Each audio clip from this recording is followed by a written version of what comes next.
ஜனநாயகன் படத்தை பற்றி பேசிவிட்டார்.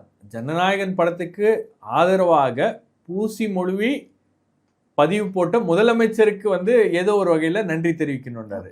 ஆனா ஜனநாயகன் படத்தை வெளிப்படையாக ஆதரித்து இந்த மாதிரி ஜனநாயகன் படம் central board of film certification தடுத்து நிறுத்தி இருப்பது ஜனநாயக விரோதமானது அப்படின்னு ட்வீட் போட்ட ராகுல் காந்தி, நேரடியாக பிஜேபியை தாக்கிய ராகுல் காந்திக்கு அவர் மென்ஷன் பண்ணல அப்படின்னும் போது, மென்ஷன் பண்ணோன்னு அந்த லைன் அப்படியே ட்ராப் பண்ணிட்டு அவர் போயிட்டார் அப்படின்னு தான் பார்க்குறேன். மேபி இன்னைக்கு ஸ்பீச்சில் ராகுல் காந்தியை பற்றி பேசுவதற்கான வாய்ப்புகள் இருந்திருக்கலாம்.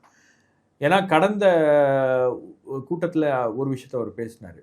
நாம் விக்கிரவாண்டி கூட்டத்தில் ஒரு விஷயத்த சொன்னோம், அது ஒரு ஆட்டம் பாம் மாதிரி பல கூட்டணிகளில் வெடித்து அது தன்னுடைய வேலையை செய்து கொண்டு இருக்கிறது அப்படின்னு.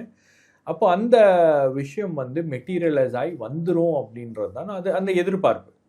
ஏன்னா உங்களுக்கு திமுக பேச்சுவார்த்தைகளும் தொடர்ந்து தாவேகா தரப்பில் நடந்துட்டு இருக்காங்க அப்படின்றதும் கேள்விப்பட்டு தானே இருந்தோம். அது உண்மைதானா?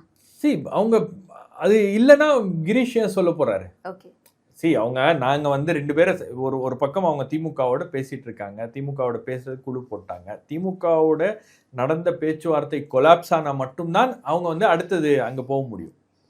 ஆனால் இந்த பேச்சுவார்த்தை நடந்து கொண்டே இருக்கும்போது நாங்க அங்கேயும் பேசிட்டு இருக்கோம்னு சொல்ல முடியாது. ஆனால் அதையும் ஒரு ரிஸ்க் எடுத்து இது கூட்டணிக்குள்ள ஒரு விரிசலை ஏற்படுத்தும், பேச்சுவார்த்தை நடந்து கொண்டிருக்கக்கூடிய சூழல்ல ஒரு விதமான அசாதாரண சூழலை அது ஏற்படுத்தும் அப்படின்னு தெரிஞ்சதுக்கு பிறகு கூட கிரீஷ் தாவேகாவை பற்றி உயர்வாக பேசுகிறார் அப்படின்னா அப்ப ஏதோ ஒரு இது இருக்கு அப்படின்னு தானே அர்த்தம். அப்ப அந்த இடத்துல அவர் அது ஏதோ நடந்திருக்கிறது, அதனாலதான் அது ஒரு பேச்சு பொருளாக மாறி இருக்கிறது அப்படின்றது எனக்கு தெரியுது.